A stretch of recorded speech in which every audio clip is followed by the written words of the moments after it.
ఈ సర్గలోనే స్వామి 26వ శ్లోకం స్వామి.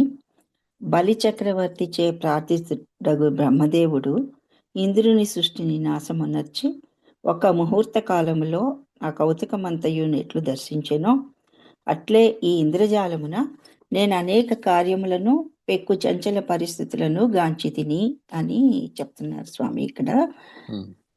ఇక్కడ ఏంటంటే ఈ బ్రహ్మదేవుడు ఇంద్ర సృష్టిని నాశమునర్చటం ఇది తెలియదు స్వామి నాకు. అదొకటి. తర్వాత అసలు ఇంద్రజాలము అంటే ఏమిటి స్వామి? దానికి ఆ పేరు ఎందుకు వచ్చింది? ఇప్పుడు ముందు అడిగిన ప్రశ్న, పూర్వం బలి చక్రవర్తి బ్రహ్మదేవుణ్ణి ప్రార్థించడం మీదట ఏమిటి ఇదంతా అంటే, ఇంద్రత్వం ఎలా అనుభవించడం ఏమిటి ఇది అంతా అంటే, ఇప్పుడున్న ఇంద్రుడి సృష్టి ఇలా నాశనం అయిపోయింది, నీవు ఇంద్రుడు అయితే ఇలా ఉంటుంది అన్నది చూపించారు అక్కడ. ఇంతవరకే ఇది మనోమాత్రమే అని చెప్పడమే బలి చక్రవర్తికి బ్రహ్మదేవుడు ప్రబోధించడమే అక్కడ విషయం.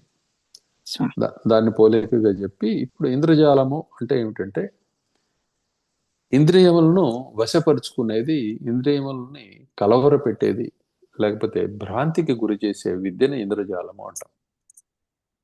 అంటే నీ కంటికి ఎదురుగా ఉన్నది మరొక విధంగా అనిపించేసేది ఇంద్రజాలం. ఇప్పుడు కూడా ఇంద్రజాలం చేస్తున్నారు. అవును, చేస్తున్నారు.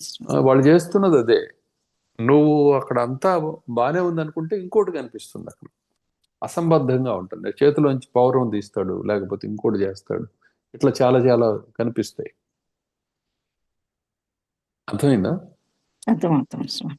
సో ఇంత చేసి ఇన్ని పుట్టించి ఆయన చివరికి ఏం అడుగుతాడు? ఫీజు అడుగుతాడు.